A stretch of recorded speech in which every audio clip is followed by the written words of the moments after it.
अच्छा, we are going to do cornea today. Cornea के बारे में आइडिया क्या है? Since is going to be interactive session, you can reply, and if you want to unmute yourself you can go ahead with that. अब बताओ कि cornea है क्या चीज़, और आई की लेयर्स कितनी कितनी होती हैं, या should I just go ahead with my self, मैं खुद ही बता दूं क्या होता है? It's transparent structure. पूरी लेयर बताओ ना, फर्स्ट सेकंड थर्ड लेयर्स।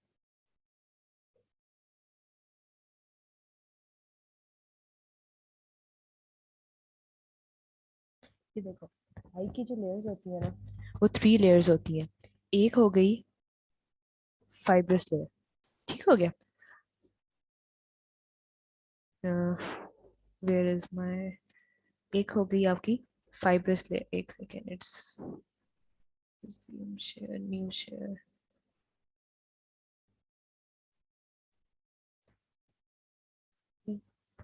तो ये हो गई आई की लेयर्स। पहली वाली जो होती है वो फाइब्रस लेयर होती है, ठीक है। फाइब्रस लेयर में फाइबर्स होते हैं, उसमें आगे जो होता है कॉर्निया होता है जो ट्रांसपेरेंट होता है, उसके साथ कंटिन्यूटी में क्या होता है, सिक्लेरा होता है।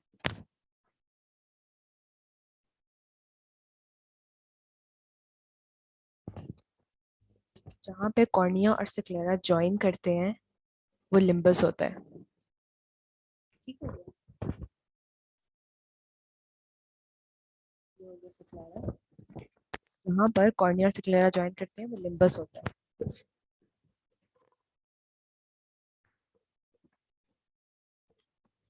उसके बाद सेकंड लेयर होती है वेस्कुलर लेयर। वेस्कुलर लेयर किस चीज़ से बनी होती है? जो आई की वेसल सप्लाई कर रही होती है वो आयरस को राइट सिलरी बॉडी से बनी होती है, और इसके इनसाइड जो होती है वो सेंसरी लेयर होती है, सेंसरी न्यूरल लेयर, जो कि रेटिना होती है। इज इट क्लियर कि आई की थ्री लेयर्स होती हैं? हम फर्स्ट लेयर का सेंट्रल पोर्शन पढ़ रहे हैं जो कि कॉर्निया है। अब कॉर्निया है तो फाइब्रस लेयर, तो वाई कॉर्निया इज ट्रांसपेरेंट, और लेकिन जो उसका बाकी पार्ट है, जो कंटिन्यूटी है उसकी आई की में सक्लेरा, वो ट्रांसपेरेंट नहीं है।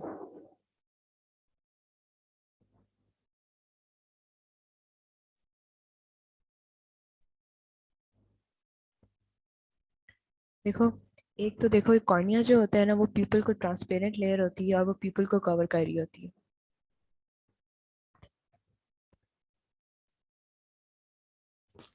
ये कॉर्निया है, और ये थोड़ा सा आगे की तरफ, ऐसे हाफ ग्लोब की तरह आगे को निकला हुआ होता है। और ये किसकी तरफ होता है? पीपल और आइरिस के ऊपर होता है ये। कॉर्निया की लोकेशन समझ आ गई है? कॉर्निया की लोकेशन समझ आ गई है?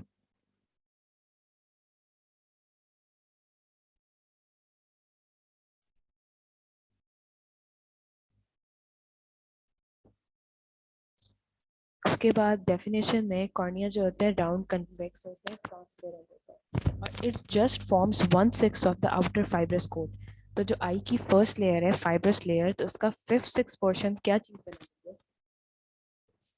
1/6 कॉर्निया बना रही है, तो फिफ्थ सिक्स क्या बना रही है? स्क्लेरा बना रही है।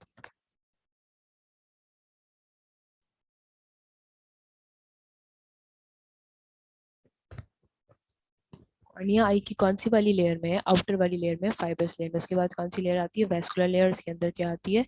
Sensory neural layer. अच्छा, और सबसे इंपॉर्टेंट बात, अब ये देखो, ये एमसीक्यू में आता है कि आई की टू थर्ड डायोप्ट्रिक पावर। डायोप्ट्रिक पावर होती है लेंस की पावर। लेंस की पावर तो हमने रखा हुआ है ना लेमैन टर्म, बट जो आपकी आई की जो टोटल रिफ्रैक्टिव पावर है, डायोप्ट्रिक पावर है, वो कितनी है? कितनी है? ये भी एमसीक्यू है।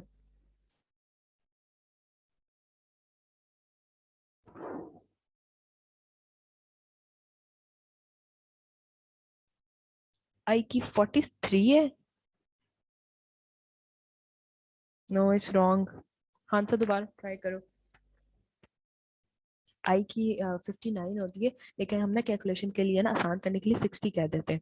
ठीक हो गया, अशना इज राइट कि इसकी 59 होती है। तो अगर इसमें अब एक बात याद रखने की है कि जो आपके कॉर्निया की पावर है ना, वो टू थर्ड है। टू थर्ड पावर जो है, डायप्टिक पावर, वो कॉर्निया की है, और सिर्फ 1/3, दैट इज 15 डायोप्टर्स जो है वो लेंस की है। तो दिस मिसकॉन्सेप्शन इज देयर कि लेंस आपकी मोस्ट ऑफ द डायप्टिक पावर होती है वो कॉर्निया के पास होती है।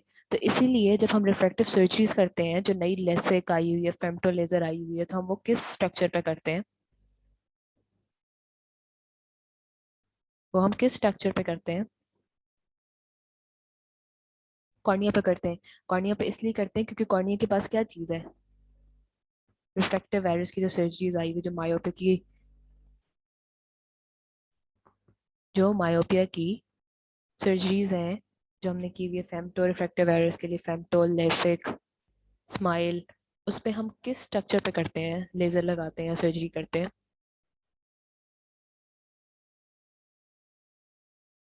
कॉर्निया पे करते हैं क्योंकि उसकी पावर 2/3 ऑफ द एंटायर है, लेंस पे हम नहीं करते कोई भी surgery. Yes, not maximum, 2/3 of the refractive power. अच्छा, उसके बाद ना इसकी लेयर्स याद करनी है, और ये लिखने को भी आती है। ये ऐसे याद करनी है, इनका आसान तरीका है ABCDNE।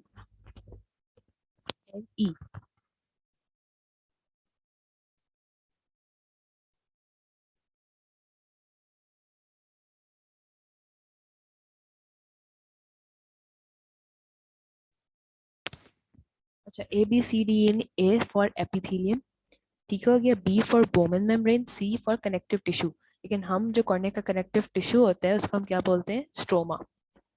फिर D से डेस्मेंट membrane, E for endothelium.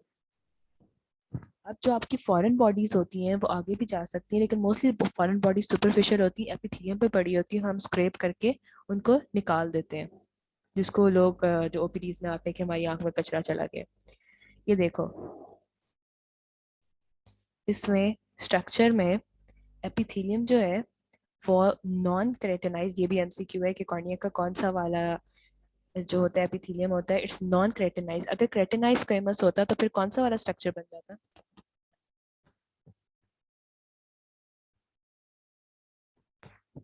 If it was keratinized, which structure would it have been? Skin हो जाती। क्रेटिनाइजेशन जो होती है स्किन में होती है, ये नॉन क्रेटिनाइज है। ठीक है, उसके बाद जो और एक और एमसीक्यू है कि कॉर्निया की मैक्सिमम थिकनेस कहाँ से आती है? वो स्ट्रोमा से आती है। और जो केरेटोकोनस डिजीज है उसमें क्या होती है? स्ट्रोमल जो होती है थिकनेस वो खराब हो जाती है, इसकी वजह से एपिकल प्रोट्रूजन हो जाती है कॉर्निया की। तो 90% ऑफ इस थिकनेस। कैन समबडी रिवाइज कि कौन कौन सी लेयर्स की और हमने उनको कैसे मेमोराइज करना है?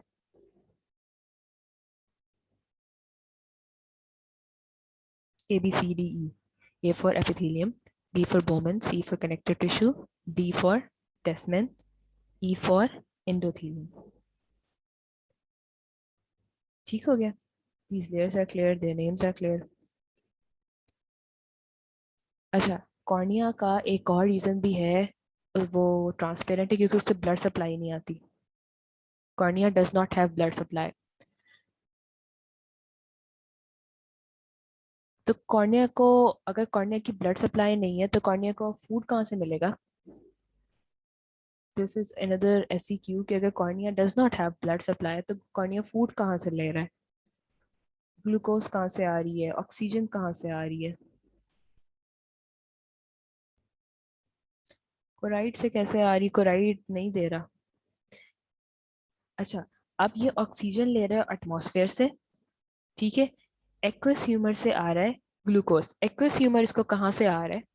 किसी को एनाटॉमी में समझ आ रही है कि एक्वस ह्यूमर कहाँ पर है? ये देखो पिक्चर, एक सेकेंड छोड़िए।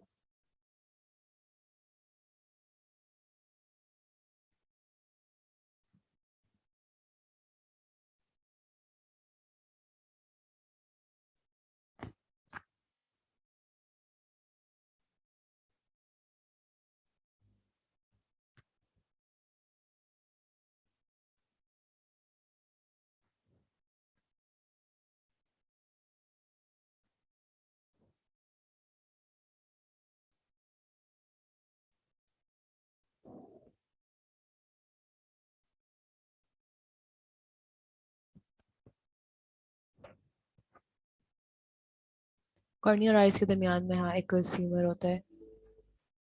और वहां पे कि देखो, can people see the picture now?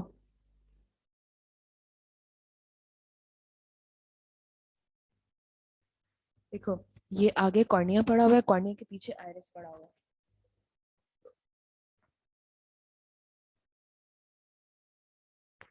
Lens को होल्ड किया हुआ है जोन्यूल ने, सिल्वरी बॉडी ने, और उसके ऊपर आयरिस पड़ा हुआ है। ये मैं ग्रीन कलर का ड्रॉ कर देती हूँ। और पीछे उसके एक्वस ह्यूमर है। तो आगे तो कुछ नहीं है, लेकिन पीछे जो एक्वस ह्यूमर है, जो ट्रांसपेरेंट फ्लूइड है, वो उसको फूड सप्लाई करता है, फूड ग्लूकोज।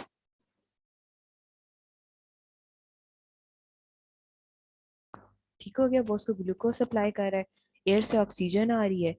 और ऑल दो कॉर्निया पे वेसल्स नहीं थी, लेकिन कॉर्निया के साथ एक चीज का जंक्शन बन रहा था। वो क्या चीज थी?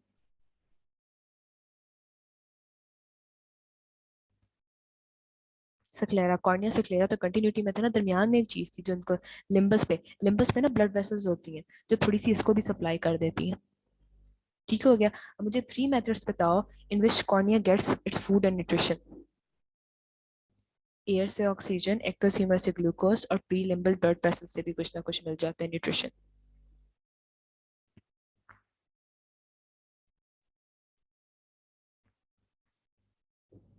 आगे आ जाओ, अब कॉर्निया ट्रांसपेरेंट क्यों है? This is university question. Transparent ऐसे है कि हमने इस पर कोई ब्लड वेसल नहीं रखी। ब्लड वेसल आता तो रिफ्लेक्शन ऑफ लाइट होती, हमने कोई ब्लड वेसल नहीं लिखी। उसके बाद ना एक्टिव एंडोथेलियल पंप लगा दी। अगर कोई वाटर आ भी रहा है तो सारा बाहर उसको अंदर से निकाल निकाल के पंप आउट कर रहा है। और जितनी भी इसकी लेयर्स हैं, उन सब की, ऑल्दो कुछ थिक है, थिन है, डिफरेंट कॉम्पोजिशन है, उन सब की जो है ना रिफ्रैक्टिव इंडेक्स वो सेम रखा है। अगर रिफ्रैक्टिव इंडेक्स डिफरेंट होता तो पता है क्या होता था? ये स्विमिंग पूल था, लाइट आती थी इस तरह से, रिफ्रैक्ट हो जाती थी। Do you remember physics book?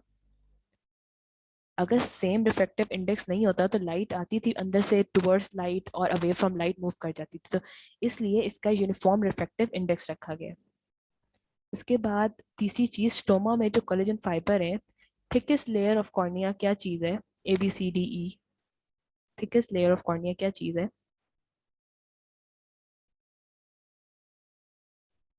Stoma. तो स्टोमा में क्या कोलेजन फाइबर्स है।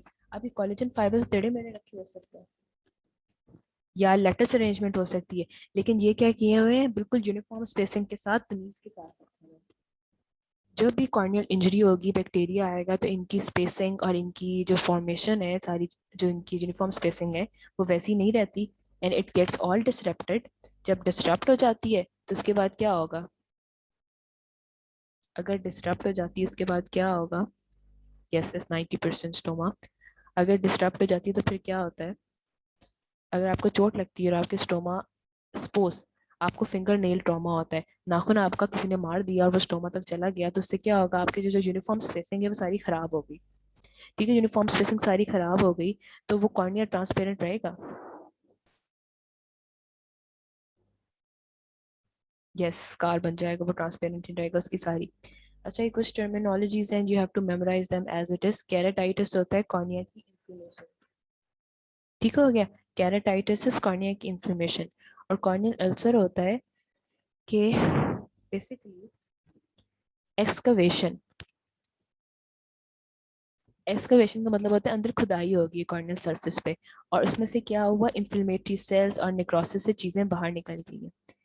ठीक हो गया। Corneal ulcer is excavation of corneal surface produced by sloughing. ऊपर से इन्फ्लेमेशन हुई है, नेक्रोसिस हुई है, वो सारी चीजें खुदाई करती है कॉर्निया की।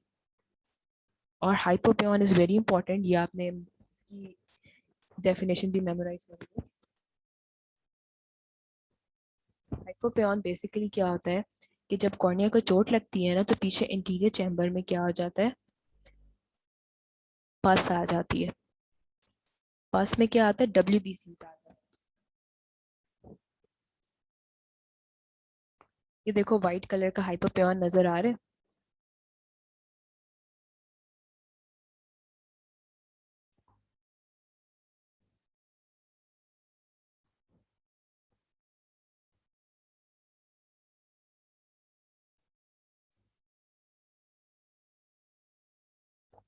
ठीक है, ये वाइट कलर का हाइपोपियन नजर आ रहा है, और ये इसलिए हुआ कि आयरोसाइक्लाइटिस हो गया, जो आयरस थी और सिलरी बॉडी की इंफ्लेमेशन हो गई, यस इट्स बोर्ड शेप। अब हाइपोपियन की क्या डेफिनेशन हुई? हाइपोपियन क्या हो गया? एक्सुडेट आ गया in anterior chamber due to iris and ciliary body inflammation. और एक्सुडेट में क्या चीज़ है, मेनली क्या चीज़ है? WBCs हैं इन फाइब्रिन मेशवर्क में।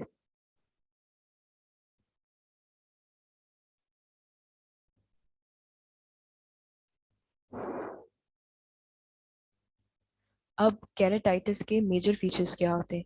इसमें आईज आपकी रेड हो जाती हैं, टेयरिंग होती है, patient is unable to see light. उसके बाद कॉर्निया क्लाउडी हो जाता है। क्लाउडी क्यों हो जाता है कॉर्निया? कॉर्नियल हेज क्यों हो जाती है? अभी करके आए हैं। नॉर्मली नेचर ने क्या मैकेनिज्म बनाया हुआ कॉर्नियल हेज को प्रिवेंट करने के लिए? दिस इज यू क्यू के। नेचर ने क्या मैकेनिज्म बनाया हुआ? 4 मैकेनिज्म बनाए हुए थे। ए वास्कुलर रखा हुआ था, सहर, वेरी गुड। और क्या किया हुआ था? एक्टिव पम्प्स रखे हुए थे, वेरी गुड खान साहब। और क्या किया हुआ था? ये 4 मैकेनिज्म लिख लो। एक, तो सबसे पहले इसको एवास्कुलर रखा हुआ था, फिर एक्टिव पम्प्स लगाए हुए थे। उसके बाद रिफ्लेक्टिव इंडेक्स सबका सेम रखा था, क्योंकि लाइट को हमने रिफ्लेक्शन नहीं करानी। उसके बाद कोलेजन के बंडल्स थे, उनकी यूनिफॉर्म अरेंजमेंट थी। अब जब आपको चोट लगी है तो कॉर्नियल क्लाउडिंग होगी, क्योंकि उसकी तो स्पेसिंग ठीक नहीं रही। एक्टिव पंप क्या करते हैं? पानी बाहर निकालते हैं, उसको डिहाइड्रेटेड रखते हैं। किरण, गुड क्वेश्चन। एक्टिव पंप्स क्या करते हैं? पानी बाहर निकालने के लिए होते हैं, उनको उसको डिहाइड्रेटेड रहते हैं। डिहाइड्रेट रहेगा तो साथ आपस में जुड़ा हुआ रहेगा, जैसे ही पानी आएगा तो उसके बाद उसकी वो ट्रांसपेरेंट नहीं रहेगा। 4 पॉइंट्स ऐसे हैं ताबिंदा। पहला है कि आपने उसको एवास्कुलर रखा हुआ है, दूसरी बात है डिहाइड्रेटेड रखा हुआ है, एंडोथेलियल पंप्स निकाल के जितना भी अगर पानी है उसमें सारा बाहर की तरफ लेके जा रहे हैं। थर्ड, उसमें रिफ्रैक्टिव इंडेक्स, उसकी कितनी लेयर्स है ताबिंदा? 5 लेयर्स है, 5 का सेम रिफ्रैक्टिव इंडेक्स रखा हुआ है, वरना लाइट रिफ्रैक्ट होगी। और उसके बाद फोर्थ है कि कोलेजन के बंडल्स की स्पेसिंग यूनिफॉर्म रखी हुई है। और इंटेंस पेन होगी। कॉर्निया पे पेन होगी तो इसका क्या मतलब है? कॉर्निया पे पेन होगी, इसका क्या मतलब है? कॉर्निया की ब्लड नर्व सप्लाई क्या है, और कॉर्निया की ब्लड सप्लाई क्या है? दोनों क्वेश्चन आंसर करो। कॉर्निया की नर्व सप्लाई क्या है, कॉर्निया की ब्लड सप्लाई क्या है? शाबाश, फिफ्थ कॉर्निया, ये फिफ्थ नर्व है। और इन no blood supply, very good. उसके बाद ये क्लासिफिकेशन है मेजर कैराटाइटिस की। कैराटाइटिस अभी हमने वर्ड पढ़ा है, व्हाट डज कैराटाइटिस मीन? कि what does keratitis means? Inflammation of cornea. तो उसकी ये भी यूक्यू है कि इसकी क्लासिफिकेशन लिखनी है। तो इसकी मेजर जो है ना, 2 में डिवाइड होती है कैटेगरीज में। एक microbial, bacterial, viral, fungal, protozoal. और दूसरा क्या हो गया? नॉन माइक्रोबियल, जिसमें आपका हाइपरसेंसिटिविटी रिएक्शन हो सकते हैं, ऑटो इम्यून हो सकते हैं, नर्व पाल्सी की वजह से अल्सर्स हो सकते हैं, केमिकल बर्न हो गए, या फिर आपके ट्रेकियासिस वगैरह, लैशेस रब करी जिसकी वजह से ये हो रहा है। अब मेजर क्लासिफिकेशन याद रहेगी, एक तो माइक्रोबियल है, एक नॉन माइक्रोबियल। माइक्रोबियल्स में क्या माइक्रोब्स रखा है, like bacteria, virus, fungi, protozoa. और नॉन में क्या हुआ कि आपका केमिकल बर्न हो गया, ठीक है, ऑटो इम्यून डिजीज स्टार्टेड हो गई। उसके बाद hyper sensitivity reaction, eyelid abnormalities like trichiasis, entropion. ये याद करनी है, ये मेमोराइज करनी है आप लोगों ने। जो मैं कह रही हूँ आज, ये सबने लिख के नोट्स बना लेने हैं, ये सारे यूनिवर्सिटी क्वेश्चंस है। अच्छा, ये क्वेश्चन पढ़ो और try to answer it. A young man sustain injury to the right cornea, ठीक है, विद फिंगर नेल हो गई। फिंगर नेल के बाद उसको इंटेंस पेन हुई। इंटेंस पेन क्यों हुई उसे? करा दूंगी सर, ये न्यूरोपैरेटिक और न्यूरोट्रॉपिकल स्ट्रेस। कॉर्निया इंजरी तो समझ आ गई मुझे हुई है, लेकिन पेन क्यों हो रही है उसे? नर्व पे। Varisha is right, better answer. उसकी जो ट्राइजेमिनल नर्व है, फिफ्थ ऑप्थेल्मिक डिवीजन, वो उसको सप्लाई करती है, वहां पे वो है। इंजरी की वजह से उस नर्व पे इंजरी हुई हुई। इरिटेशन हो गई, विजुअल डिटोरिएशन। विजुअल डिटोरिएशन क्यों हुई? Why is the patient unable to see? Why is the patient, शाबाश सा है। हेज है, हेज कैसे आया? ए वैस्कुलर रखा हुआ था नेचर ने उसको। अच्छा, on examination circum corneal congestion थी, माइल्ड कॉर्नियल एडीमा था। एडीमा क्या मतलब हो गया, आपने वहाँ पे वाटर आ गया है, आपने इतनी कॉर्निया का चोट पहुंचाई है कि उसकी जो 5 लेयर्स की इंटीग्रिटी थी वो अब नहीं रही, जिसमें आपको बताया है वो it's not know longer transparent और हाइपोपियन इज सीन। अच्छा, अब क्वेश्चन है व्हाट इज हाइपोपियन। ये डेफिनेशन वर्ड टू वर्ड याद होनी चाहिए हाइपोपियन की, ये यूनिवर्सिटी क्वेश्चन है। What is हाइपोपियन, name the bacteria capable of producing हाइपोपियन। अच्छा, दो बातें बता दूं, अगर क्वेश्चन में लिखा हुआ है हाइपोपियन तो इसका मतलब है या तो वो बैक्टीरिया है या तो वो फंगल है, और किसी चीज में हाइपोपियन नहीं बनेगा। ठीक हो गया। और मैकेनिज्म ऑफ हाइपोपियन है और कॉर्निया की एपिथेलियम इंटैक्ट है, परफोरेशन भी नहीं हुई, तो हाइपोपियन कैसे बन गया। पीछे से जब कॉर्निया को इंसल्ट हुई तो आयरिस और सिलरी बॉडी की इंफॉर्मेशन हो गई और उन्होंने रिलीज किए बैक्टीरिया। ठीक है, WBC स्पोर आउट किए। और जो बच्चे लिख रहे हैं ना exudate in interior chamber, please right WBC, जैस Khan size right, please please right WBC in fibrin meshwork, please exudate in interior chamber, mainly WBCs in fibrin meshwork. This is hypoplan की accurate definition. उसके बाद WBCs आउटपोर करते हैं और interior chamber में settle होते हैं। कोई इधर तक मसला, लेट्स मूव। अच्छा, हाइपोपियन रिपीट कर दें। देखो हाइपोपियन सिंपल है, बैक्टीरिया करवाती है बैक्टीरिया कॉलोनाइज में। हाइपोपियन होता है कि आपके इंटीरियर चैम्बर में, ये let me show you picture.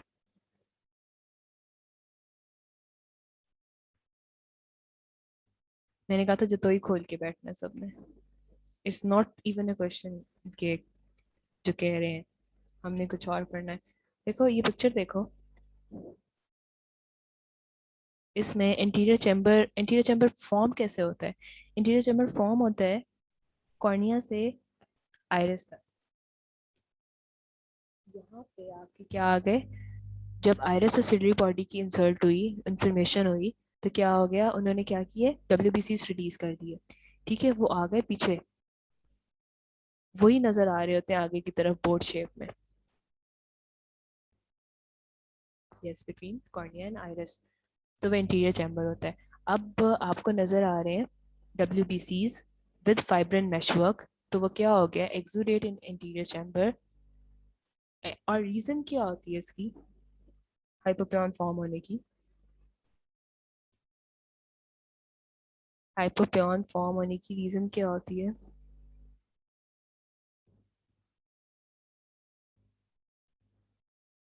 जो बैक्टीरिया टॉक्सिन रिलीज करते हैं वो आयरस और सिलरी बॉडी को भी हार्म करते हैं।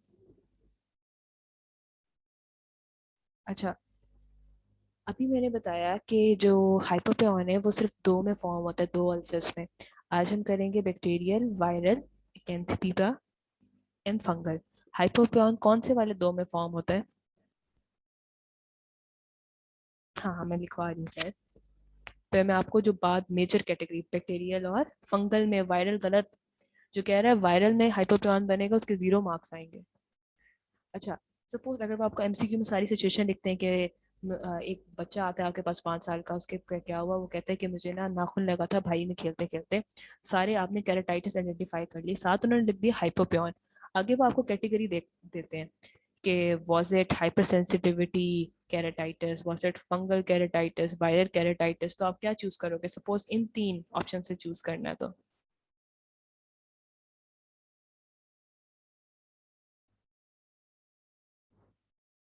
शाबाश। देखो इस तरह से ऐसे क्यों आएंगे।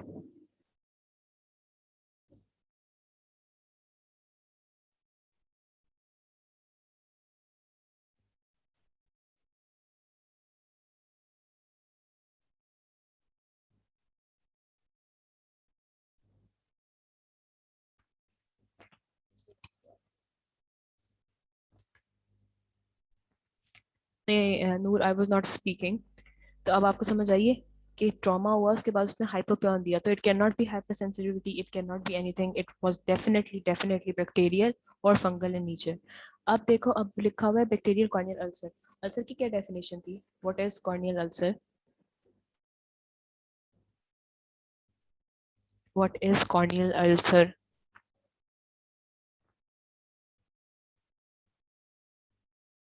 एक्सकवेशन हो गई थी इन, यस, डिफेक्ट और excavation in the corneal surface.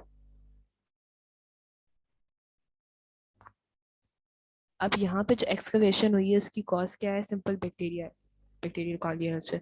क्या स्पेसिफिक फीचर होगा बैक्टीरियल कॉर्नियल अल्सर में जिससे मैं जल्दी से आइडेंटिफाई कर लूँ?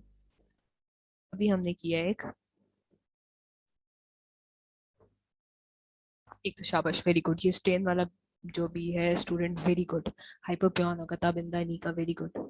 अच्छा इसमें देखो, अब इसमें आप लोग क्या क्या लिख सकते हो? स्टेफ ऑरियस हाइपोपियन फॉर्म करेगा, strep pneumoniae gonococcal, pseudomonas, klebsiella, proteus. Answer मिल गया। The names of bacteria that can cause hypopyon. Answer मिल गया।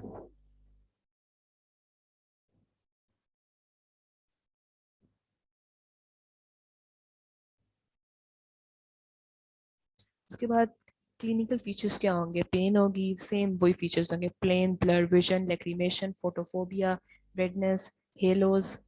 उसके बाद ऐसी पिक्चर्स साइन, जब पेशेंट आएगा तो आप देखोगे कि उसका विजन रिड्यूस है, लिड में एडीमा हुआ है क्योंकि बैक्टीरिया लगा हुआ है, तो वो लिड में भी इंफ्लेमेशन कॉज कर रहा है, लिड भी सूज गई है।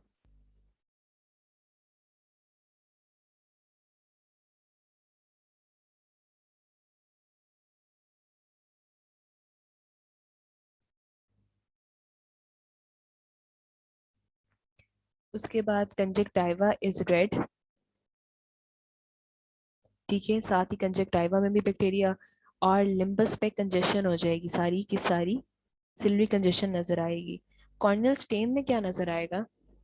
सिंपल फिर से नजर आएगा कि कॉर्नियल स्टेन है क्या चीज। और किसी ने कहा था कि मैं डायग्नोज नहीं करूंगी कॉर्नियल स्टेन से पहले, जो कि बहुत अच्छा आंसर था।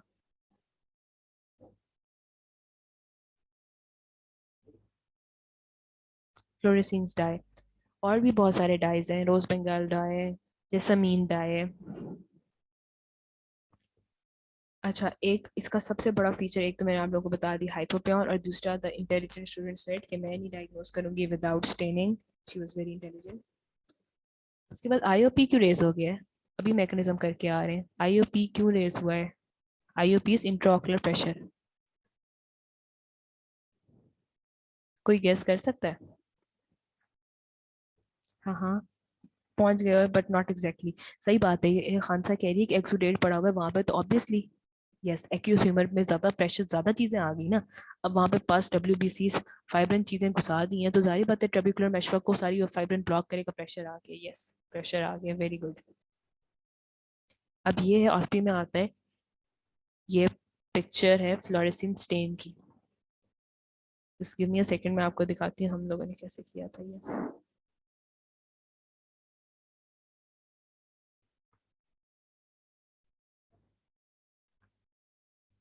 अच्छा, ये पेशेंट आया था और इसका हम कंफ्यूज थे पैथोजेनेसिस किसके से यूज कराती है। अच्छा, ये देखो, ये पेशेंट पेशेंट नजर आ रहा है, पेशेंट आया था, इसमें हमें पता नहीं चल रहा था कि वो फंगल है कि वायरल है, बिल्कुल समझ नहीं आ रही थी, और हाइपोपियन नहीं था। तो अब हमने इसको देखा और नहीं समझ आया, हमने क्या किया, इसको ये क्या किया हुआ है, हमने इसको फ्लोरेसेंस स्टेन कर डाल के बिठाया हुआ है। ठीक हो गया, फ्लोरेसेंस स्टेन डाल के बिठाया हुआ है। उसके बाद फिर हमने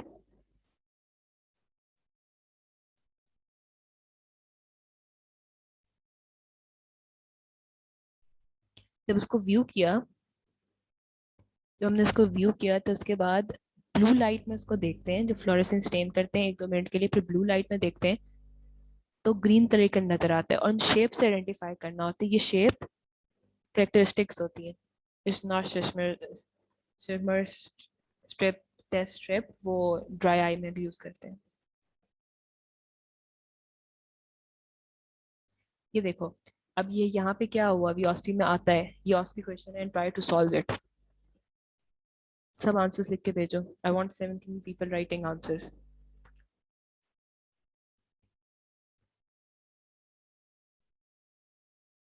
शाबाश, name of the staining of fluorescence है फ्लोरेसीन।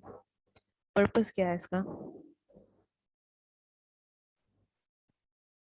पर्पस क्या है, एक बच्ची ने शुरू में कह दिया था मैंने नहीं डायग्नोसिस बनाना without, I don't want to make diagnosis without seeing the shape of the ulcer. हर अल्सर में डिफरेंट शेप होती है। To make diagnosis of the corneal ulcer aetiology, ठीक हो गया। उस बच्ची ने शुरू में कह दिया। तो उसके बाद name and other stain and special feature, हमारे पास ऑल्टरनेट स्टेन क्या, रोज बंगाल स्टेन है, और इसका ये है कि वो डेड डिवाइटलाइज टिश्यूज में बेटर रिजल्ट देता है, ऑल्सो वो लेस इरिटेटिंग है, और उसका एक और स्पेशल फीचर ये है कि वो ड्राई आई की स्टेनिंग में भी यूज होता है। उसकी भी ऐसी स्टेप्स आती हैं। उसके बाद स्टेजेस ऑफ कॉर्नियल अल्सर करने, इसका मैं आपको मोटी सी बात बता देती हूँ, वो ये कि जब इन्फिल्ट्रेशन होती है ना, ठीक है, जब इन्फिल्ट्रेशन होती है तो उसमें WBC, बैक्टीरिया का अटैक, और WBC स्टेज ऑफ प्रोग्रेशन में आई कचरा हो रही होती है, साथ नेक्रोसिस स्टार्ट हो गई, स्लॉजिंग स्टार्ट हो गई, अल्सर हो गया, एडीमा हो गया। शुरू में मैंने बताया था एडीमा कहाँ तक इंजरी हो तो एडीमा स्टार्ट होता है, किस लेयर तक, ABCDE till,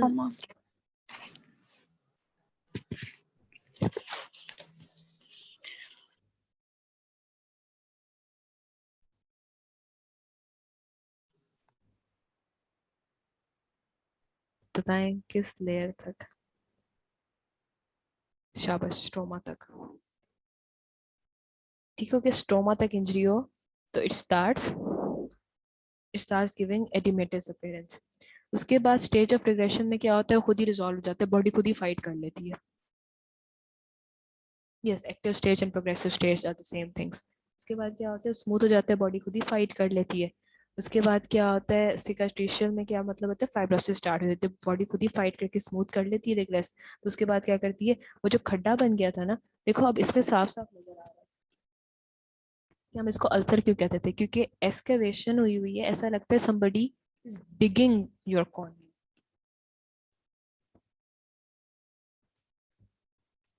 can you see and memorize के अल्सर को हम क्यों कहते हैं, एक्टिव में इतना इरेगुलर हुआ है, और रिग्रेशन में वो सारा स्मूथ हो गया, खुद ही उसने बॉडी ने खुद ही फाइट कर लिया, अगर हमने कोई इसको एंटीबायोटिक एंटी फंगल नहीं दी तो। और सिकास्ट्रेशन में क्या, वो जो गड्ढा था वो हील हो गया, लेकिन गड्ढा हील हो गया तो उसके बाद क्या होगा, खुद ही हील हो गया। व्हाट विल हैपन नेक्स्ट,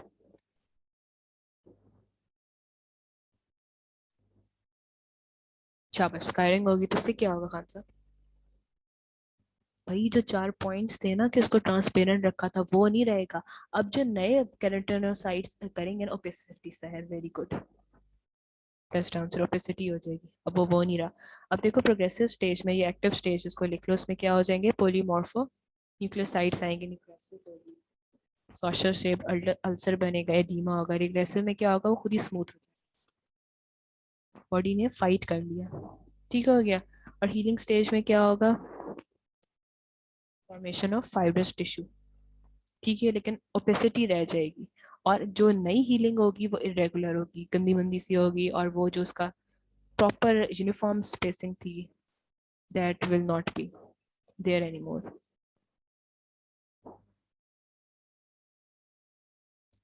ये एक्टिव अल्सर दिखाया हुआ है, हाइपोपियन बना हुआ है नीचे, हेजी कॉर्निया है, सिलरी कंजेशन है, ठीक है, इस तरह से पेशेंट प्रेजेंट करेगा। लेकिन ये एक्टिव जो अल्सर है या फिर प्रोग्रेसिव अल्सर है, ये बहुत एक्सट्रीम पे गया हुआ है।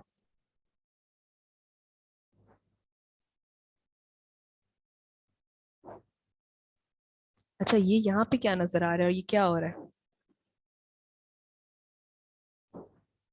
ये पहले क्या प्रोसेस डाला हुआ, इन्होंने क्या किया हुआ, फ्लोरेसेंस डाल के ना देख रहे हैं, पहले तो फ्लोरेसेंस डाल के देख रहे हैं ना, आई को फ्लोरेसेंस डाल के देख रहे हैं, और ब्लू लाइट जब हम डालते हैं, फ्लोरेसेंस लगा देते हैं स्टेप, उसके बाद स्टेप हटाते हैं, ब्लू लाइट डालते हैं, ब्लू लाइट अब्जॉर्ब करता है फ्लोरेसिन, और ग्रीन इमिट करता है। अब हमें ना ये ओपेसिटी नजर आ रही है, यहाँ पे कभी अल्सर था लेकिन ये स्मूथ है, तो it's not an active stage, लेकिन ओपेसिटी परमानेंट रह गई। अब ओपेसिटी परमानेंट रह गई कि उसके विजन पे क्या इफेक्ट होंगे, शाबाश समरा, वेरी गुड, यस, ये रिग्रेसिव स्टेज है। Risha saying she can see scarring। Risha, हम कौन से मेथड से देख रहे हैं कि स्कार बना हुआ है, एक तो वैसे भी नजर आ जाता है वाइट वाइट कलर का, लेकिन इन ये फ्लोरेसेंस से डाल के दिखा रहे हैं आपको। टॉर्च पे भी नजर आ जाता है, ऐसे नॉर्मल रूम लाइट पे भी नजर आ जाता है, ऐसी कोई बड़ी बात नहीं थी। अब डायग्नोस्टिस क्या करना है आपने, क्लिनिकल फीचर्स देखने, क्लिनिकल फीचर्स में देखो कि हाइपोपियन है, रेडनेस है, लिड में एडीमा है कि नहीं। फिर कॉज एंड हिस्ट्री पूछनी है, हिस्ट्री में फिंगर नेल ट्रॉमा हुआ तो यूजुअली बैक्टीरियल, लेकिन फंगल भी हो सकता है। ठीक है, स्लिट लैम्प में बिठाना है और स्टेन करना है, ये बहुत इंपॉर्टेंट पॉइंट है, जल्दी से डायग्नोसिस कराना चाहिए। लाइक आई टोल्ड यू कि एक बंदा आया, वो आंख दिखा रहा था और हम सब नहीं बन रहा था कि वो फंगल है कि वायरल है। अगर मुझसे नहीं डायग्नोसिस बन रहा देख के कि फंगल है वायरल, फिर क्या इसका अफेक्ट होगा पेशेंट के ऊपर, अगर if I am unable to make a diagnosis, if I am unable to make a diagnosis का पेशेंट पे क्या अफेक्ट होगा। शाबाश। ट्रीटमेंट में क्या, वायरल एंटीवायरस लिखूं या एंटी फंगल लिखूं। उसके बाद स्क्रैपिंग और कल्चर ये हम नहीं कराते, but it is standard procedure, should be done. Blood test करवाना है, ब्लड शुगर लेवल और सीबीसी, ये क्यों जरूरी है। यस, रॉन्ग मेडिकेशन दे देंगे।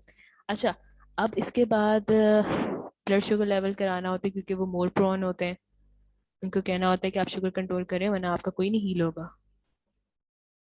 नहीं, हाइपरटेंशन का कोई ताल्लुक नहीं है यहाँ पे, शुगर का करना है, शुगर से वूंड हीलिंग स्लो हो जाती है। और इसके बाद आगे आ जाओ ट्रीटमेंट पे। ट्रीटमेंट ना, दो तीन चीज़ें इसमें आपने लाजमी देनी है।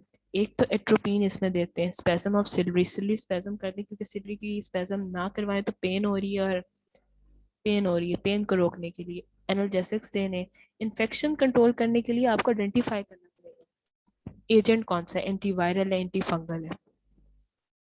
उसके बाद अगर परफोरेट कर गया तो प्रेशर बैंडेज, परफोरेट करने वाला है तो। और अगर परफोरेट कर गया है तो फिर आपको करेटोप्लास्टी करनी पड़ेगी, डेट इज कॉर्नियल ट्रांसप्लांट। ठीक है, एक आप पेन किलर दोगे, दर्द होगी, टोब्रामाइसिन दोगे, if you have found it out that is bacterial. Atropine constant है। अच्छा, एक एमसीक्यू आता है पास पेपर्स में, 5 आप लोगों ने डिफरेंट टाइप के कॉर्नियल अल्सर देखे, पांचों में एक ड्रग कॉमन है, वो कौन सी ड्रग है। सिल्ली स्पेजम क्यों, सिल्ली स्पेजम, सिल्ली इन्फ्लेमेशन नहीं हुई, हाइपोपियन नहीं बना हुआ। शाबाश, ये एट्रोपिन वाला सिल्ली स्पेजम सब में कराने क्योंकि पेन हो रही है। शाबाश, इस एमसीक्यू का आंसर है कि आपने एट्रोपिन देनी है। ये क्वेश्चन सॉल्व करने की कोशिश करो। A 30-year-old farmer presented to Rule with complaints of pain, photophobia, redness on the right eye.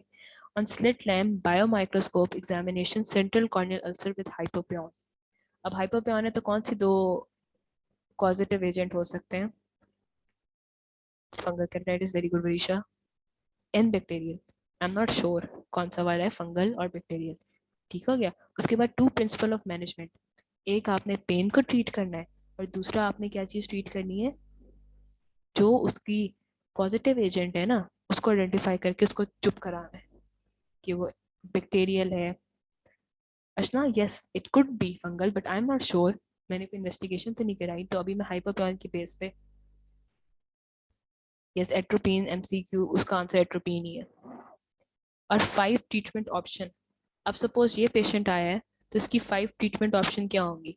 इसमें ना, सिंस हिस्ट्री में it could be fungal as well, it could be bacterial. तो अगर आप इसको प्राइमरीली फंगल लिख के, एंटी फंगल लिख के दे रहे हो, तो साथ एंटी बैक्टीरियल भी लिख के दो सुपर एडेड इन्फेक्शन को ट्रीट करने के लिए। यहाँ पे तो एंटी फंगल भी लिखोगे, एंटीबायोटिक लिखोगे, पेन किलर लिखोगे। दो प्रिंसिपल है, ठीक हो गया, दो प्रिंसिपल है।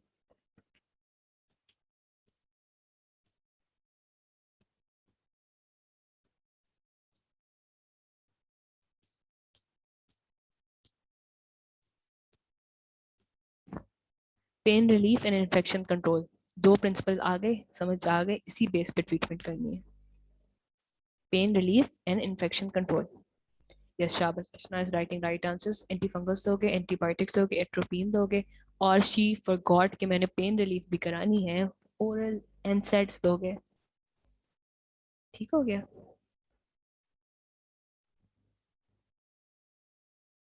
जो दो प्रिंसिपल्स हैं वो हमेशा हमेशा हमेशा याद रखने हैं। अब दो प्रिंसिपल सारे लिखो चैट में so that I can see.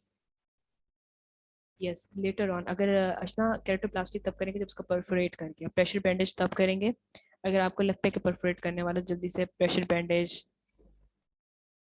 या bandage contact lens, control of infection and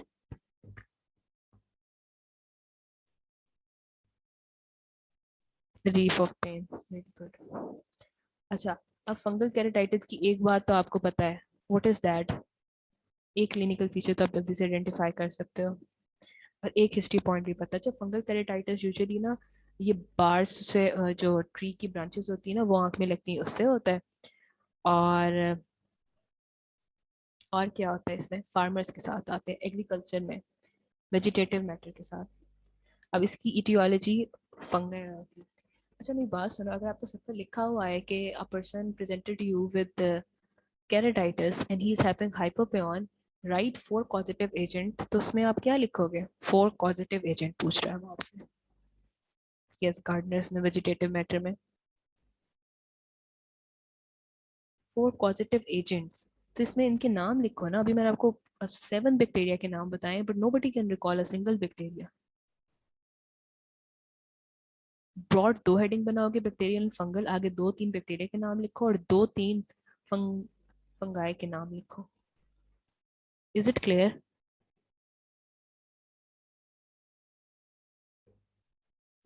ठीक हो गया? समझ आ गई कि आंसर क्या लिखना है?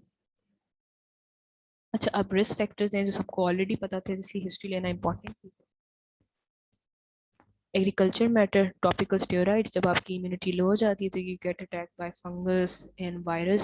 सिस्टेमिक इम्यून सप्रेशन, डायबिटिक हो, ठीक है, तो उसने कहा था कि अभी अभी पीछे हमने इन्वेस्टिगेशन करवाई थी ब्लड शुगर लेवल, तो उसकी इंपॉर्टेंस थी। सिम्टम्स में वही होगा, pain, blurry vision, lacrimation, photophobia, discharge. अच्छा, इसके दो तीन फीचर्स हैं जो आपको मेमोराइज करने हैं, वो ये हैं कि इसमें सैटेलाइट लीजन होते हैं। जो प्रोफेसर्स होते हैं they can identify it without fluorescent stain, वो इससे कि जहाँ पे अल्सर होते हैं ना, ये एक्सकवेशन होती है, उससे दूर पे सैटेलाइट लीजन होते हैं। सैटेलाइट लीजन दूर पड़े होते हैं, वो इससे आइडेंटिफाई कर लेते हैं।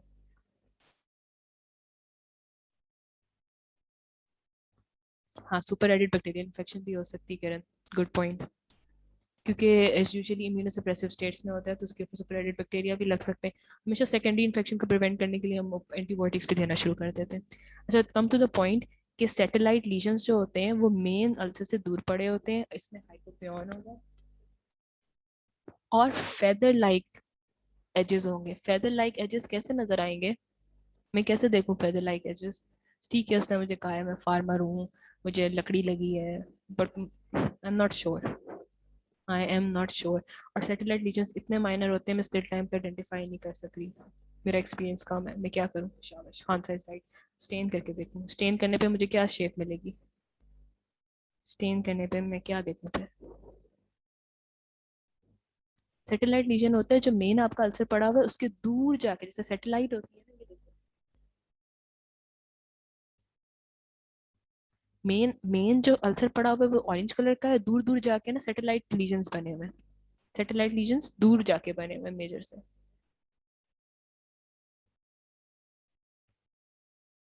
हाँ जी, यानी राइट कि वो आपको फेदर लाइक चीजें नजर आ रही होंगी।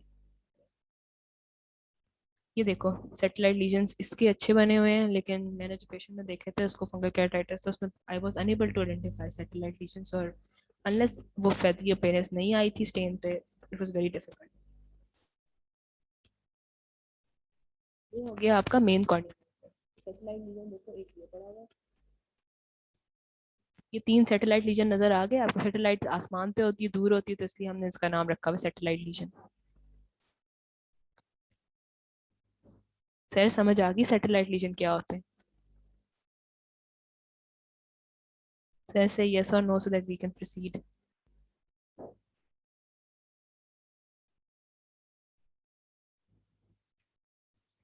अच्छा, कैंडिडल केराटाइटिस, ये देखो इसमें येलो सा है, रिजेंबल्स ग्राम पॉजिटिव बैक्टीरिया, क्योंकि दोनों में हाइपरप्लान होते हैं। अब इनके बाद स्टैंडर्ड प्रोसीजर शुड भी कि हम इसको KOS से स्टेन करें या सॉबर्ट अगार डेक्सट्रोस पे जो हम पढ़ के आ रहे हैं पैथों में, बट इतना टाइम नहीं होता। 25 दिन बाद आती है स्टेनिंग, ग्रामन स्टेनिंग की रिपोर्ट, कहाँ से वेट करें, इतनी देर में वो खुद ही हील कर जाएगा। अब ट्रीटमेंट के प्रिंसिपल क्या होंगे? अगर आपने आइडेंटिफाई कर लिया farmer has a fungal keratitis, फिर क्या करोगे? दो प्रिंसिपल थे भाई, पेन रिलीफ कराओ और उसके इन्फेक्शन कंट्रोल करवाओ। पेन रिलीफ के लिए मैं दोबारा एक एनसेड दे दो, एक साइक्लोप्लीजिक दे दो ड्रॉप, और एंटी फंगल दो, साथ में सुपर एडेड एंटीबायोटिक ड्रॉप देना है तो वो भी दे दो। ठीक हो गया। और इसमें भी आपने सिस्टेमिक एंटी फंगल भी देनी है। डिब्राइबमेंट या can do, but it's not done. ऐसे सफाई हम नहीं करते उतना। और डिब्राइबमेंट कर सकते हैं अगर अब बहुत ऊपर कोई चीज, डिब्राइबमेंट का मतलब होता है ऊपर अभी तक लकड़ी पड़ी हुई हो, अगर कोई फॉरेन बॉडी से हो रहा है तो ऊपर पड़ी हुई हो। अच्छा हाँ, एक ये इंपॉर्टेंट पॉइंट पूछ रही है यार, जब आप लोग डायग्नोसिस करते हो आप लोग इतने पिन पॉइंट करने लग जाते हो, dendritic corneal ulcer, why don't you right viral corneal ulcer? Right bigger diagnosis कि आपका गलत ना हो सके। हाउ आर यू श्योर ना वो आपको देते हैं कॉर्नियल स्टेन पे मुझे डेंड्राइटिस नजर आए, कुछ भी नहीं नजर आता, थोड़ा सा लिखते हैं आप लोग, बिगर डायग्नोसिस लिखा करो, like fungal corneal ulcer, to score better marks. अच्छा ये क्वेश्चन सॉल्व करो।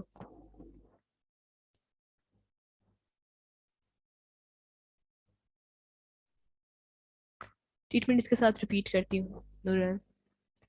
A 50-year-old gardener आया, 3 day history of injury to the right eye with branch of tree, presented with complaint of pain, redness, photophobia, watering associated with reduced vision. On examination, there is opaque patch on cornea. ठीक है, corneal opacity बन गई, suggest laboratory test। Laboratory test क्या करना है? गलत कह रहे हैं, जो स्टेन करें वो लैब में थोड़ी करते हैं, वो तो उसी वक्त कर देते हैं कल्चर करवाने से। का सिर्फ आंसर ठीक है, बाकी सब गलत। परीक्षा भी राइट। कल्चर करवाओगे 100 पे कराओ या दूसरा करा लो। उसके बाद शाबाश, अशना CBC कराएंगी। और एक रह गया, I want you to pick it up, BSL कराएंगे। Answer is right. Treatment option क्या अवेलेबल है इसमें? आप फंगल की लाइन पे इसको ट्रीट करो और एक एंटीबायोटिक ड्रॉप भी लिख दो। ठीक हो गया, इसको एंटी फंगल ड्रॉप दोगे और ओरल एंटी फंगल भी दोगे। ठीक है, साथ एट्रोपिन दोगे, पेन के लिए क्या दोगे? एनसेड दोगे। और एक और चीज रह गई। ठीक है, एट्रोपिन दोगे, anti fungal drops, oral anti fungals, उसके बाद पेन रिलीफ के लिए एनसेड्स देने, पैनाडॉल लिख दो सिंपल। उसके बाद आई में क्या दोगे? 1% एट्रोपिन, और एक एंटीबायोटिक आई ड्रॉप भी लिखो। यस, कल्चर लिखना है, ब्लड शुगर लेवल लिखना है, और CBC लिखना है। कॉम्प्लिकेशंस क्या होंगी if left untreated? We will do complications tomorrow.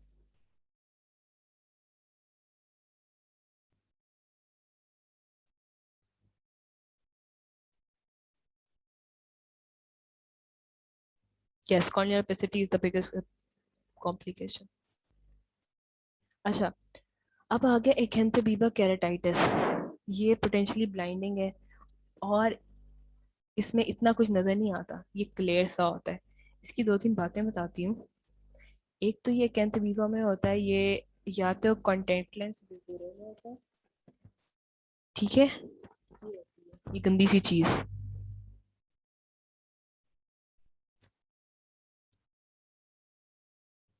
ये कैंथोबीबा है, इसका मुंह देखो। ये क्या करता है? जब आप लेंस लगाते हो और आपने गंदे हाथ लगाए होते हैं लेंस के ऊपर, या आपका लेंस का सोल्यूशन चेंज नहीं करते, एक तो सिवियर पेन देता है, उसको छोड़ दो पहले। ये क्या करता है? स्वेलिंग भी करा देता है आपकी नर्व्स की, कॉर्नियल नर्व्स की। और ये दिखाती हूँ स्वेयर पेन क्यों करता है, सारी स्वेलिंग कैसे कराता है। अब आता है पेशेंट, वो कहते हैं मुझे ब्लरिंग विजन हो रहा है, ठीक है, मुझे दर्द हो रही है। अब इट वॉज लाइक 2 और 3 वीक्स अगो, एक यंग गर्ल आई थी, मस्ट बी 23 ईयर ओल्ड। वो कहती है मैं शादी के फंक्शन से आ रही हूँ, मुझे बेतहाशा दर्द हो रही है। मैंने आंख देखी, उसके अंदर कुछ भी नहीं था। वो कहती है मैंने लेंस लगाए थे, मैंने लेंस उतार दिए, और कुछ भी नहीं था, बिल्कुल साफ आई थी, लेकिन वो कहती है मुझे नजर नहीं आ रहा। क्या चीज़ थी ये? अकॉर्डिंग टू हिस्ट्री क्या चीज़ थी? पेन हो रही थी, नजर नहीं आ रहा, और कॉन्टेक्ट लेंस लगाया हुआ। लेकिन जब आप स्लिट लैम्प पे देखते हो तो कुछ भी नजर नहीं आ रहा। ये ना, इसमें जो है एक्यांथोबीबा में नॉर्मली आई क्लियर होती है, कॉन्टेक्ट लेंस वेयर से ठीक हो गया इसको, एक्यांथोबीबा केराटाइटिस हो गया। अब क्लिनिकल फीचर्स में, जो क्लिनिकल फीचर्स है ये लेट अपेयर होते हैं, 2 दिन बाद। इसमें क्या होगा, कोर्स टीक बन जाएगी। ये इसका मतलब होता है antigen antibody reaction, and it takes time for that. अच्छा, रिंग इनफिल्ट्रेट, ये एब्सेस बन जाए। और एक बहुत बड़ी बात, पेरीन्यूरल इन्फिल्ट्रेशन होती है, कॉर्नियल नर्व एनलार्ज हो जाएंगी। ये ऐसे होंगी कि वो जो कीड़ा मैंने आपको दिखाया है कैंथवीबा, वो क्या करेगा, आई में जाके इन्फ्लेमेशन कॉज करेगा और कॉर्नियल नर्व्स एनलार्ज कर जाएंगी। ये देखो, ये रिंग एब्सेस है।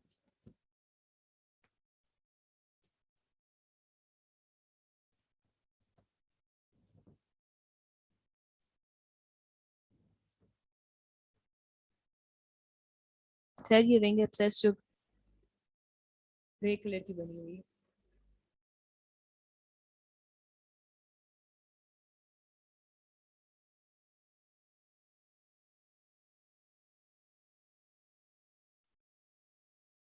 अब डायग्नोसिस क्या करेंगे, क्लिनिकल फीचर हिस्ट्री पे ही हो सकता है ये। वो कहेगा मुझे नजर नहीं आ रहा, शादी पे गई थी, 4 घंटे मैंने लेंस लगाया। उसके बाद आप पी ए स्टेन करोगे, but we don't do it, क्या कर सकते हैं हम। अच्छा, कॉर्नियल बायोप्सी भी नहीं हम करते, क्योंकि penetration of tissue we don't check it, ये सारे प्रोसेसेस हम नहीं करते, हम सिंपल दवाई लिख के भेज देते हैं उसको। देखो, अब ये गुड क्वेश्चन है, कह रही है कि फर्स्ट टाइम होता है, आपने कोई एक हफ्ते बाद, आप यूजुअली डेली यूज कर रहे थे, एक हफ्ते बाद आपने क्या लगाया, यानी का डायग्नोसिस बनाते हैं इसका, क्या लिख के देंगे। अब आप क्या करते हो, वो आती है कहती है मैंने अभी लगाया है और अभी दर्द हो रही है। देखो, वो गंदा तो था बेशक, आपने पिछले हफ्ते, गंदा एक दफा हुआ था, जब आप उस टाइम, जब गंदा होने के बाद तो लगाओगे, जब एक एंथीबा से वो कंटेमिनेटेड होगा तभी आपको होंगे ना। I hope you are getting my point, कि जब गंदा करके लगाया था, जब आप शुरू शुरू में फ्रेश फ्रेश नया नया लोगे तब तो ऐसा नहीं हुआ था ना, वो कंटेमिनेट हो गया सोल्यूशन। अब ट्रीटमेंट उसमें क्या करेंगे, I don't think there is need for debridement even, क्योंकि वो साफ क्लियर होता है। टॉपिकल एम्बिसाइड्स दे दो, अमाइनो ग्लाइकोसाइड्स दे दो, और एनसेड दे दो, ट्वाइस थ्राइस डेली। और अगर if it doesn't heal, bromelain eye drops देते हैं। And if it doesn't heal, तो फिर हमेशा जो हमारी अल्सर की वजह से आंखें खराब हो जाती हैं, उनमें कॉर्निया को ट्रांसप्लांट करना पड़ता है, विच इज केराटोप्लास्टी। तो ये क्वेश्चन सॉल्व करने की कोशिश करो। A 39-year-old homemaker attended IOPD complaining of cloudy vision, photophobia, and red painful eye for 2 weeks. The patient was a contact lens wearer who had used disposable soft contact lens for past 3 months. देखो sir, उसने 3 month use किया, लेकिन अभी pen 2 weeks पहले start हुई है। बात समझ आइए, कि वो अब कंटेमिनेट हुआ था 2 वीक पहले, वो कर तो वो 3 महीने से रही है। On examination there was indolent corneal ulceration and stromal ring. अच्छा, जो मैंने देखा था वो सिर्फ 3 घंटे के अंदर आ गई थी, उसमें स्ट्रोमल रिंग नहीं फॉर्म हुई थी। स्ट्रोमल रिंग क्या है, antigen antibody reaction, it takes 2 to 3 weeks for it to form. जो मैंने देखा था वो 3 घंटे में नहीं फॉर्म हुई थी, वो बिल्कुल क्लियर आई थी, लाल हुई हुई थी, और उसको पेन थी, बट कुछ भी नहीं, वो खुद कहती थी क्लाउडी है, but there was no cloudiness which I could see 3 hours में। ठीक है, तो stromal ring is antigen antibody reaction, and how much time it takes, antigen antibody reaction को 2 या 3 weeks लगते हैं।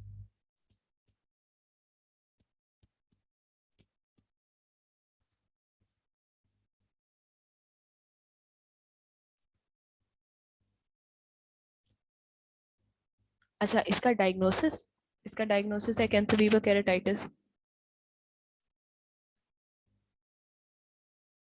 आवाज अब आ रही है।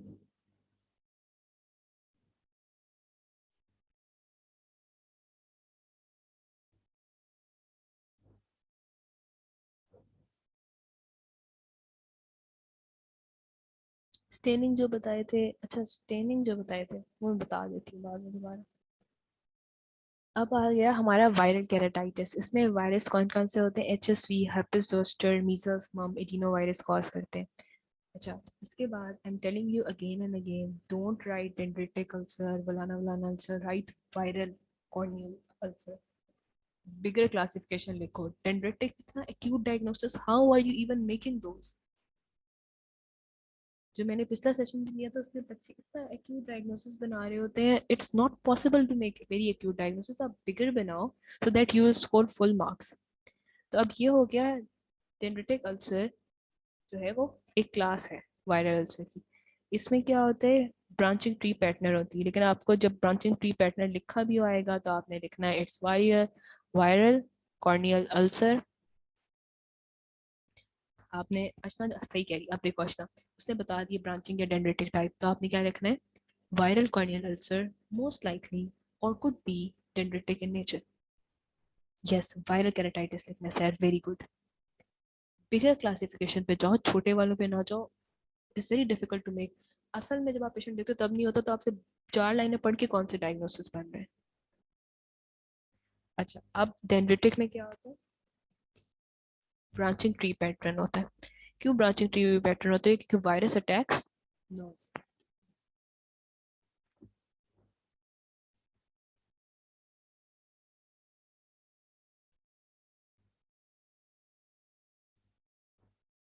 ठीक हो गया? ये देखो, अब हम इसको स्टेन किया हुआ है ऑन एन स्टेन। अच्छा, एक फीचर जो हमें नहीं मिला एकेंथमीबा और वायरल में, व्हाट वाज दैट? एकेंथमीबा और वायरल में एक फीचर जो हमें नहीं मिला, व्हाट वाज दैट? शाबाश अनिका, वेरी प्रेजेंट माइंडेड। अच्छा, अब ये देख रहे हो ये डेंड्रिटिक पैटर्न बना हुआ है। You have to write the diagnosis viral corneal ulcer. ठीक हो गया?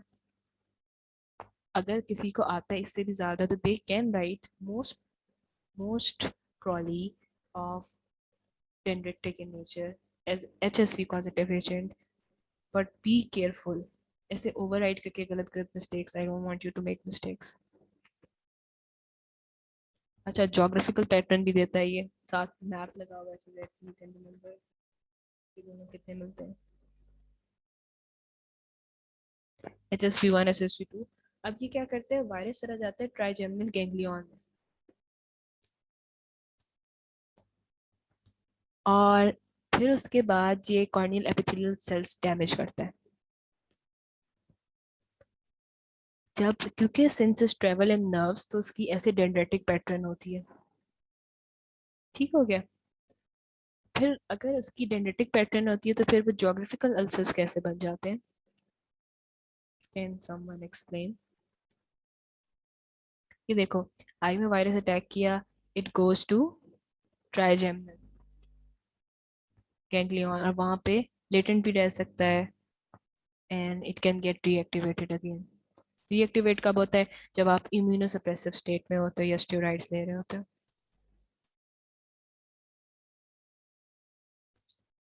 ये देखो, इसमें फॉरेन बॉडी कंटिन्यूस सेंसेशन आती रहती है क्योंकि because it involves nerves. Photophobia, decrease vision और कॉर्नियल सेंसिटिविटी। कॉर्नियल सेंसिटिविटी क्यों रिड्यूस होगी? और कॉर्नियल सेंसिटिविटी में हम कर क्या रहे होते हैं और क्यों करते हैं कॉर्नियल सेंसिटिविटी? हम टच वो आंखों में वो मार मार के, कॉटन स्वैब मार के क्यों करते हैं हम? शाबाश फिरिशा, वो नर्व टेस्ट होता है और वो हम क्रेनियल नर्व्स की जब टेस्ट करते हैं तब हम कॉर्नियल सेंसिटिविटी चेक करते हैं, कॉर्नियल रिफ्लेक्स चेक करते हैं, कंजक्टिवल रिफ्लेक्स चेक करते हैं। तो इसकी सेंसिटिविटी रिड्यूस हुई है, इसका क्या मतलब है? There is some pathology going on in the eye. और पैथोलॉजी क्या हम अभी कर रहे हैं? Viral keratitis. अच्छा खांसा क्यों हो जाती है? क्योंकि वायरस जो होता है डिमाइलिनेशन कॉज कर देता है ना नर्व्स की, तो इसकी सेंसिटिविटी रिड्यूस हो गई।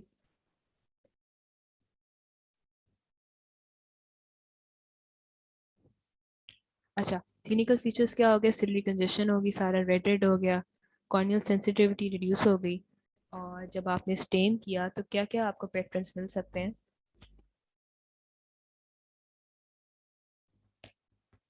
पैटर्न कौन कौन से मिल सकते हैं? एक तो हमें ब्रांचिंग ट्री पैटर्न मिल गया, दूसरा हमें क्या मिल गया, जोग्राफिक। अभी कौन सा बना हुआ है, ब्रांचिंग ट्री।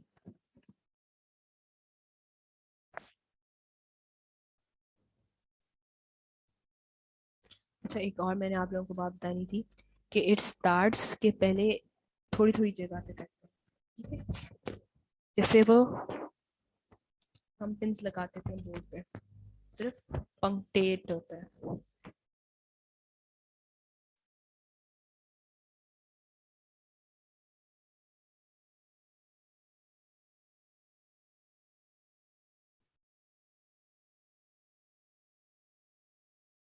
उसके बाद क्या हो जाता है, वो जो आप डॉट्स लगाते हो, जब जो घर घर खेलते हैं उससे पहले हम डॉट्स लगाते हैं। सिल्ली कंजेशन क्यों होगी, सिल्ली रेड हो गई है क्योंकि वायरस ने अटैक किया हुआ है, माइक्रोबियल इन्फेक्शन हुई हुई है, सब में सिल्ली कंजेशन हुई होगी। अच्छा, ये बिल्कुल इसके ना पैटर्न याद करना बिल्कुल आसान है।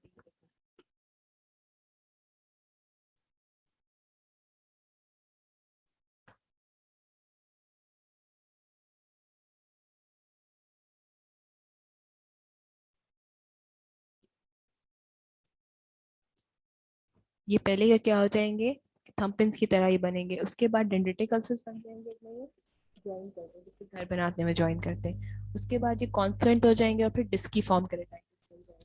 तो ये पूरी एक शेप बनाएंगे and then they will convert into डिस्की form.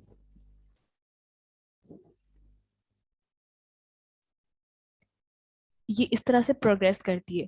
पहले सुपरफिशियल पंक्टुएट केराटिटिस होते हैं, वाइट फ्लैग्स बनते हैं, ठीक है, एपिथेलियल सेल्स पे। कॉर्निया की कितनी लेयर्स होती हैं, एपिथेलियल सेल्स पे बनते हैं ऑल ओवर द कॉर्निया, ठीक है, पहले सिर्फ डॉट्स बनते हैं। उसके बाद क्या हो जाता है, डेंड्रिटिक अल्सर्स बनते हैं, जो क्या यार घर के खेलते हैं उसमें इस तरह से हम ज्वाइन नहीं करते हैं, करते हैं ना ज्वाइन। तो पहले डॉट्स लगाओ तो थंबनेल हो गया, उसके बाद जब हम इनको ज्वाइन करेंगे तो क्या हो गया, डेंड्रिटिक अल्सर हो गया। बंद नहीं करना, सिर्फ ज्वाइन करना है।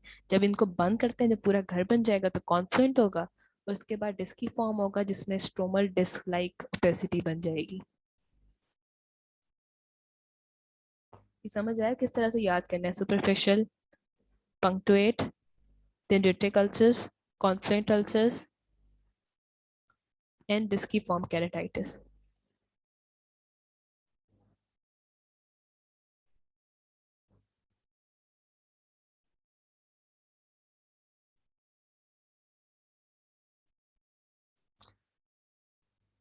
ये जो ओपेसिटी नजर आ रही है वो एपिथेलियल पे नजर आ रही है, बट ये अंदर इन्फिल्ट्रेट कर रहे हैं शायद। Very good point. अब डायग्नोसिस क्या होगा, प्लीज स्लिट लैम्प देख लो। और फिर दूसरा, इसके लिए स्पेशल टेस्ट हमने किया हुआ है, कॉर्नियल सेंसिटिविटी इसमें रिड्यूस होगी। कॉर्नियल सेंसिटिविटी बाकी में अल्सर्स में रिड्यूस होगी, आंसर करो यस और नो में।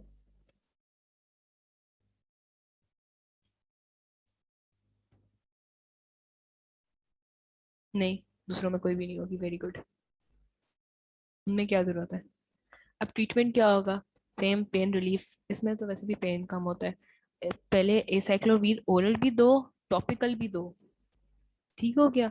उसके बाद इसमें डिब्राइवमेंट करनी पड़ेगी कि सारी वो नर्व्स को और एपिथेलियम को इन्फिल्ट्रेट करे। और एपिथेलियम जो है ना, जो लेयर होती है कॉर्निया की, वो रीजनरेटेबल है। एमसीक्यू ये भी आता है, कौन सी एपिथेलियम की लेयर रीजनरेटेबल है, वो एपिथेलियम है, ठीक है। कौन सी कॉर्निया की लेयर रीजनरेटेबल है, एपिथेलियम है। तो इसमें स्क्रैप कर दो एपिथेलियम को, क्योंकि सारी की सारी अभी जो हम करके आ रहे हैं उसका, जो पंक्टुएट बन रही है और डेंड्रिटिक बन रही है, कॉन्फ्लेट बन रही है, वो कौन सी वाली लेयर पे बन रहे हैं,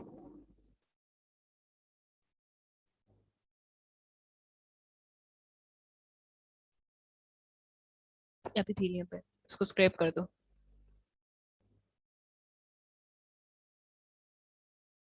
अच्छा, जो हर्पीज जोस्टर है ना शिंगल्स के साथ, वो आई में होगा आपका केराटाइटिस, बट उसके साथ जो होंगे ये वेसिकल्स बने।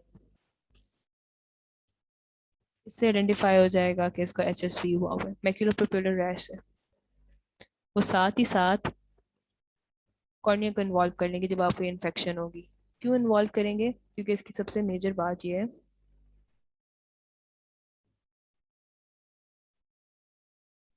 कि सप्लाई जो है ऊपर वाले फेस की एरिया की, कॉर्निया की, कौन सी वाली नर्व से है, ये देखो। ऑप्थेल्मिक डिवीजन से है। तो जब वायरल इन्फेक्शन होगी सेम डर्मेटोल की, ophthalmic division of trigeminal nerve की, तो उसमें आपको क्या हो जाएगा, वायरल कैरेटाइटिस हो जाएगा। जब यहाँ पे मुझे सपोज एच एस वी की इन्फेक्शन हुई हुई है, तो वो सेम डिवीजन में सप्लाई कर रही है और ये वायरस नर्व पे ट्रेवल कर रहा है, तो मेरा कॉर्निया अफेक्ट होगा। Will I get keratitis, viral keratitis? Yes.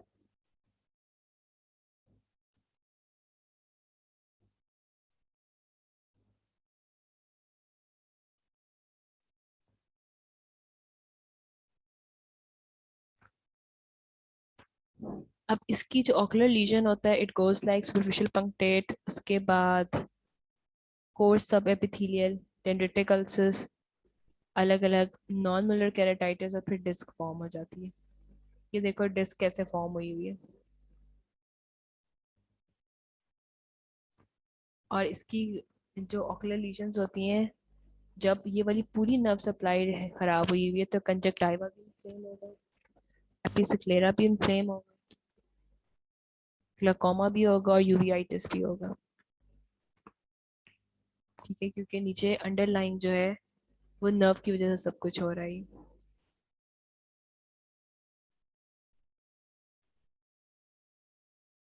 और इसके बाद कहीं नर्व की पाल्सीज भी स्टार्ट हो सकती हैं, और ऑप्टिक न्यूराइटिस ऊपर ट्रैवल करके वो ब्रेन में भी कंप्रेस कर सकती है। वायरस सारा ट्रैवल कर रहा है, नर्व पाल्सीज करा रहा है।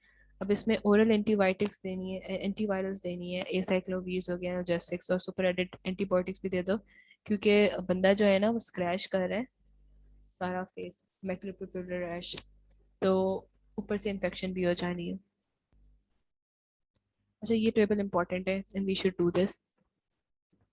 अब बैक्टीरियल जो होता है, most likely will be poor hygiene की वजह से। ठीक हो गया, it will be due to poor hygiene.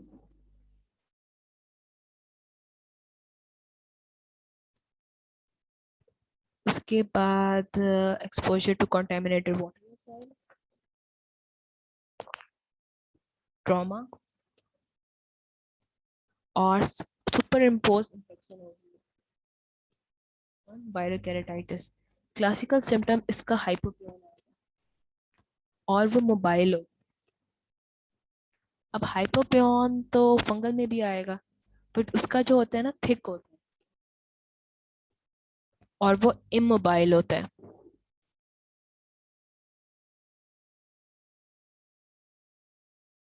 हाँ, एक एक नाम कर लो।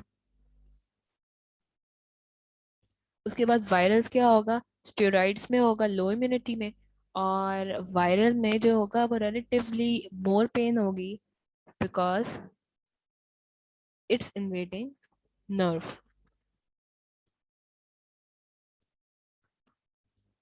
और रिकरेंस क्यों कॉमन है, रिकरेंस क्यों कॉमन है, अभी बताया था, क्योंकि वो ट्राइजेमिनल गैंग्लियन में स्टोर होके बैठ जाएगा।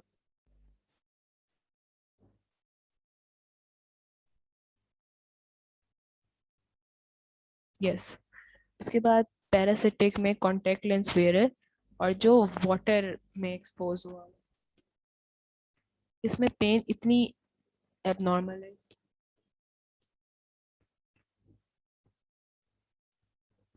और इसका कोर्स नहीं समझ आता कि वो वायरल है या फंगल है, कुछ भी समझ नहीं आता पैरासिटिक में। कल करनी है समरा, कल कॉम्प्लिकेशंस करनी है, केराटोकॉनस करना है। अच्छा, ये question try to solve a 50 year, अच्छा तो कर लिया था हमने, we already did this. A 55-year-old male patient presents with a history of discomfort, redness, spotting in the left eye for last 5 days. On examination, branching tree pattern. हाँ, इसका diagnosis देखो, I want to see. Skin of forehead, side of nose also shows skin rash and vesicle.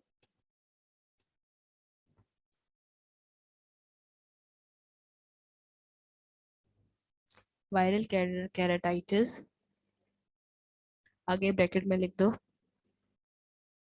Branching etiology है ना, dendritic corneal ulcer. ठीक है, but आपने viral keratitis जरूर लिखना है। यस, बुरीशा का डायग्नोसिस बेस्ट है। एलुलोलैन भी सही लिख रही है। अच्छा, what clinical test is appropriate apart from fluorescence? उसने खुद ही बता दिया फ्लोरेसेंस नहीं करो क्योंकि हमने कर लिया, ब्रांचिंग पैटर्न निकाल लिए। अब ये क्लिनिकल टेस्ट है, हम लैब नहीं भेज रहे, प्लीज लैब नहीं भेजो उसको। उसी वक्त बताओ क्या करूं मैं। Answer, good marks. Sensitivity of cornea, सारा लिखो। मैं सेंसिटिविटी ऑफ कॉर्निया कैसे चेक करूंगी और मैं क्या चीज चेक कर रही हूँ और क्यों रिड्यूस हो रही है वो। आंसर पूरे मार्क्स लेने। यू हैव टू राइट कि हम करेंगे कॉर्नियल रिफ्लेक्स टेस्ट। इसमें क्या करूंगी मैं, कॉटन स्वैब लेके जो स्टेराइल होगा, कॉर्निया को टच करूंगी and the patient would not blink क्योंकि उसकी, यस, डीमाइलिनेट कर दिया वायरस ने उसको। हफ्सा सही कह रही है। What are the most important treatment options? Antivirus खिलाओ, एंटीवायरस दो, साथ में पेन किलर्स दो, सुपर एडेड इन्फेक्शन के लिए एंटीबायोटिक्स भी दे दो।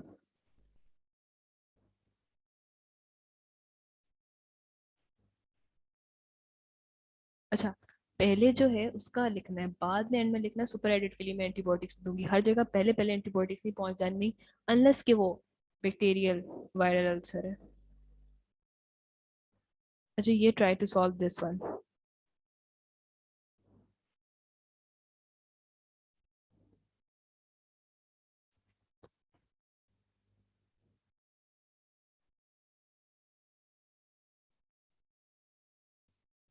A 40-year-old female having rheumatoid arthritis on immune modulators presented with reduced vision, irritation, redness, photophobia in her right eye. On examination, show dendritic corneal ulcer stained with fluorescent. Dendritic corneal ulcer, most likely causative agent। शाबाश। HSV है। Treatment option क्या क्या available है? Mechanism of corneal involvement, पूरा उसमें picture draw करके बताना है कि रेट्रोग्रेड होती है movement. Let me show you.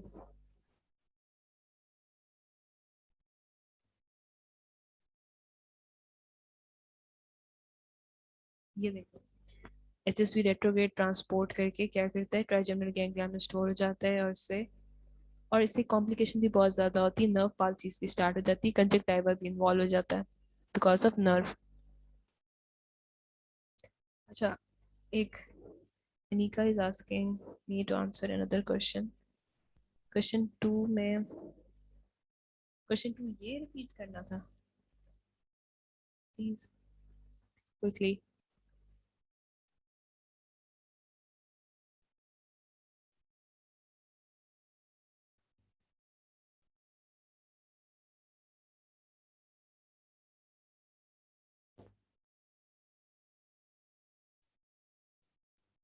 Okay, और अनिका कौन सा पार्ट टू इसका, क्वेश्चन टू का? What clinical test apart from fluorescence stain? Corneal sensitivity.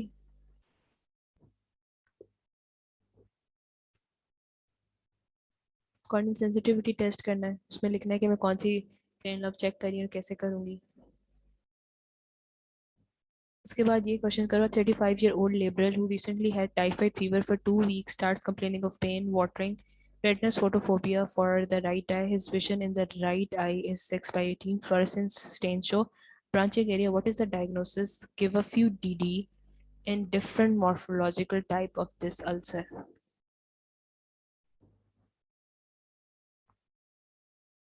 Viral keratitis or give a few DD?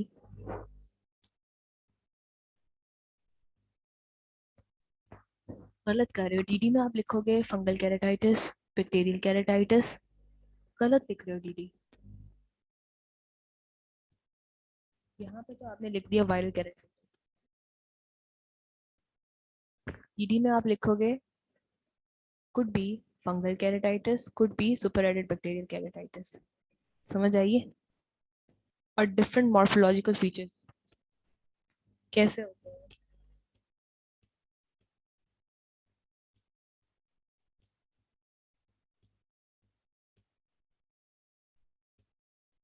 पहले पंक्टेट होते हैं, देन डेंड्रिटिक होते हैं, देन व्हाट हैपेंस नेक्स्ट?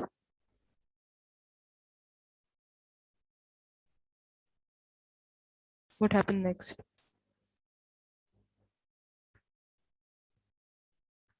पहले superficial punctate dendritic confluent and disciform. और DD में एक तो हम लिख सकते हैं acanthamoeba, drug induced, fungal, bacterial, ठीक है,